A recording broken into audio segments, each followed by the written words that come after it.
सब कुछ बाहर आ जाता है, क्या इस वजह से हमें प्रेगनेंसी नहीं हो पाती है? ये जब बाहर आते हैं तो इसके लिए हम क्या उपाय कर सकते हैं ताकि कुछ देर तक ये हमारे अंदर टिका रहे और हमें गर्भ रुक जाए।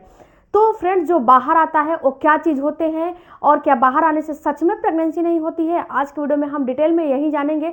तो वीडियो को पूरा देखिएगा, शुरू से लेकर लास्ट तक देखिएगा ताकि आपको कुछ इन्फॉर्मेशन मिल सके। हेलो फैमिली, आपका हमारे चैनल में बहुत बहुत स्वागत है। फ्रेंड्स, अगर चैनल पर नए होंगे चैनल को सब्सक्राइब कीजिएगा, लाइक कीजिएगा, बेल आइकन प्रेस जरूर कीजिएगा ताकि जब भी जैसे भी वीडियो अपलोड होता है नोटिफिकेशन सबसे पहले आपके पास चला जाए। सबसे पहले बात करते हैं फ्रेंड्स कि रिलेशन बनाने के बाद सब कुछ बाहर आ जाता है।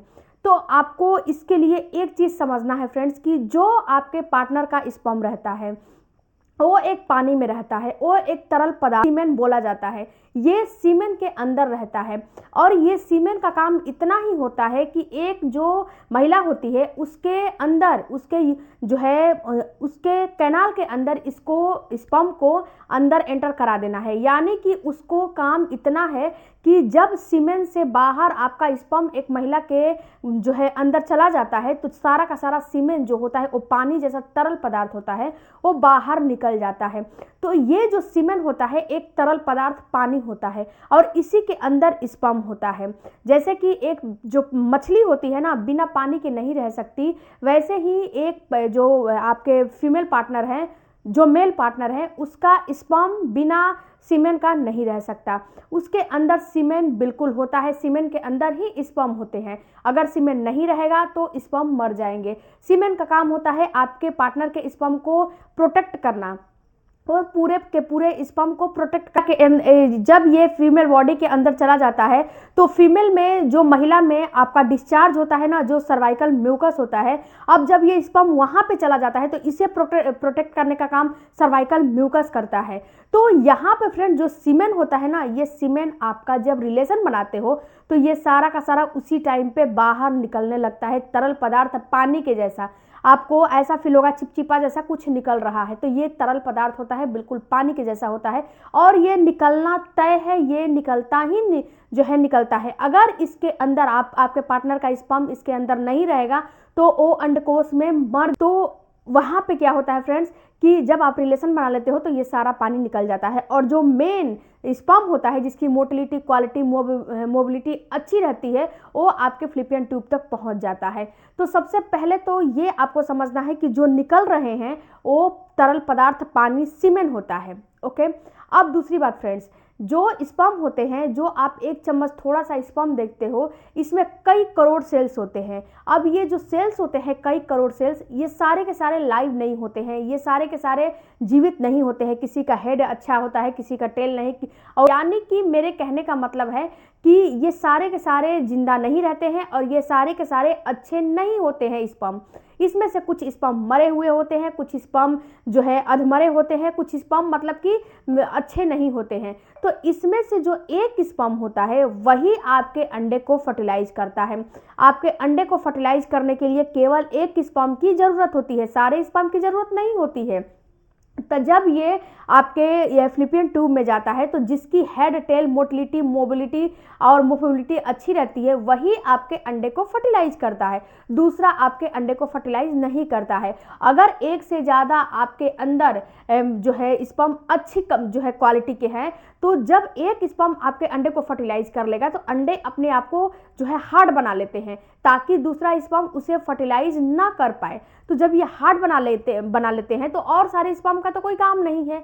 सारा स्पर्म कहाँ जाएगा? फ्लिपियन ट्यूब से आपके पेट में तो जाएगा नहीं, सारा का सारा बाहर ही निकलेगा। तो आपको बिल्कुल भी टेंशन लेने की जरूरत नहीं है कि मेरा सारा स्पर्म बाहर निकल जाता है। जो स्पर्म की जो स्पर्म मोटिलिटी, क्वांटिटी उसकी अच्छी रहती है, वो स्पर्म आपके फ्लिपियन ट्यूब में 4 से 5 दिन बिल्कुल जीवित रहते हैं। उसकी सेल्फ लाइफ 4 से 5 दिन बिल्कुल रहती है और लाइव रहते हैं, वो मरते नहीं हैं। उसके बाद धीरे धीरे ये मर के बाहर निकलते हैं। तो ये बाहर निकलेंगे आपके डिस्चार्ज के थ्रू ही बाहर निकलेंगे। अब आपको परेशान बिल्कुल भी नहीं होने हैं, अपने माइंड को सेट करो कि ऐसा कुछ नहीं है कि आपके जो है पार्टनर के स्पर्म सारा बाहर निकल जाता है तो उससे आपको गर्भ नहीं रुकता है। जी नहीं, ऐसा नहीं है, क्योंकि एक अंडे को फर्टिलाइज करने के लिए एक स्पर्म की ही ज़रूरत होती है, सारे स्पर्म की ज़रूरत नहीं होती है। तो सारा का सारा आपके पेट में नहीं जाएगा, सारा बाहर ही निकलेगा। दूसरी बात फ्रेंड्स कि जब आप रिलेशन बनाते हो, दूसरी बात फ्रेंड्स कि जो अंडे का सेल्फ लाइफ होती है केवल 24 घंटे ही होती है। तो आपको 2 दिन पहले से 2 दिन बाद तक बोला जाता है रिलेशन बनाने को। उसके बाद फ्रेंड्स, अगर आपके मन में बहुत ही ज़्यादा शंका है कि नहीं मेरा सारा का सारा स्पर्म बाहर निकल जाता है, इस वजह से हमें गर्भ नहीं रुकता है, तो यहाँ पे मैं आपको कुछ टिप्स दे रही हूँ। इन टिप्सों को इस्तेमाल करो, और इन टिप्सों को इस्तेमाल करोगे तो पहले तो फ्रेंड्स कि आपको क्या करना है, जब आप रिलेशन बना लेते हो तो आप अपने पैर को थोड़ी देर के लिए जो है leg up the wall position में हो जाओ, जिसे विपरीत करणी आसन भी बोला जाता है। आप leg up the wall position में, जैसे सपोज दिस कि ये आप सोए हो और ये आपका पैर है, तो पैर को ऐसे ऊपर कर लो, किसी दीवार पे ऐसे टिका लो, या फिर किसी टेबल चेयर पर टिका लो, कहीं पे भी अपने पैर को थोड़ी देर के लिए ऐसे मतलब ऐसे खड़ा करके टिका लो थोड़ी देर के लिए, इसे leg up the wall position बोला जाता है। तो यहाँ पे फ्रेंड्स आप जो है leg up the wall position में बस बहुत ज़्यादा नहीं, केवल 2 से 3 मिनट, और 3 मिनट, बस 3 मिनट तो बहुत ज़्यादा काफ़ी है, उससे कोई दिक्कत नहीं होने वाली है। 3 मिनट बहुत ज़्यादा है। 3 मिनट आप जो है leg up the wall position में हो जाओ। उसके बाद फ्रेंड्स आपको जब रिलेशन बनाने हैं तो एक काम करने हैं कि जब रिलेशन बनाने जाते हो तो अपने कमर के नीचे, ये जो आप सोए हो तो इसके नीचे एक तकिए का इस्तेमाल करो। जब पतली वाली तकिए का इस्तेमाल करोगे, पिलो का इस्तेमाल करोगे, तो ये क्या होगा, ये बैलेंस में आ जाएगा। जो आपकी बच्चेदानी है ना, बिल्कुल बैलेंस में आ जाएगी। और जब यहाँ पे स्पर्म अंदर एंटर करेगा तो वहाँ पे क्या होगा कि स्पर्म तुरंत के तुरंत आपके फ्लिपियन ट्यूब में चला जाएगा, उसको बाहर निकलने का चांस नहीं रहेगा। तो ये काम भी आप कर सकते हो। तीसरा काम कर सकते हो फ्रेंड्स कि जब आप रिलेशन बनाते हो तो डीप पेनिट्रेशन करने का जो है कोशिश करो। जब डीप पेनिट्रेशन होता है तो इससे भी क्या होता है कि आपका जो स्पर्म होता है वो आपके फ्लिपियन ट्यूब में चला जाता है। चौथी बात फ्रेंड्स कि जो आपका सर्वाइकल म्यूकस होता है, जो कि ओवुलेशन के टाइम पे होता है, उसको कोशिश करो कि ओ हो। ऐसा नहीं है कि आपका वजाइना रूखा सूखा बेजान हो और वहाँ पे कोई भी डिस्चार्ज वगैरह ना हो, ऐसा नहीं है। अगर ऐसा रहेगा तो जो आपके पार्टनर का स्पर्म है सारा का सारा बाहर निकल जाएगा, क्योंकि जो मैंने बताया ना, जो सीमेन होता है ना, वो आपके पार्टनर के स्पर्म को प्रोटेक्ट करने का काम करता है। और जब एक महिला में ये अंदर जाता है तो महिला का जो सर्वाइकल म्यूकस होता है वो इसे प्रोटेक्ट करने का काम करता है, और ये इसे दिशा दिखाने का काम करता है कि आपको वहाँ पे जाना है। सर्वाइकल म्यूकस, क्योंकि अंदर तो कोई है नहीं जो कि इसे दिशा दिखाएगा, तो ये सर्वाइकल म्यूकस का ही काम होता है। तो सर्वाइकल म्यूकस आप में बनने चाहिए। अगर आप में सर्वाइकल म्यूकस नहीं बनते हैं तो सर्वाइकल म्यूकस 99% पानी होते हैं, तो पानी बहुत ज़्यादा से ज़्यादा पीजिए, अपने डाइट का ध्यान दीजिए और थोड़ा बहुत एक्सरसाइज करिए। इन सारे कामों से आपका सर्वाइकल म्यूकस बनने लगेगा। और दूसरी बात फ्रेंड्स, स्ट्रेस फ्री रहो। स्ट्रेस फ्री रहोगे तो सर्वाइकल म्यूकस आराम से बनने लगेगा। तो ये कोशिश करना है आपको कि सर्वाइकल म्यूकस आपका बने, ना कि सर्वाइकल म्यूकस ना बने।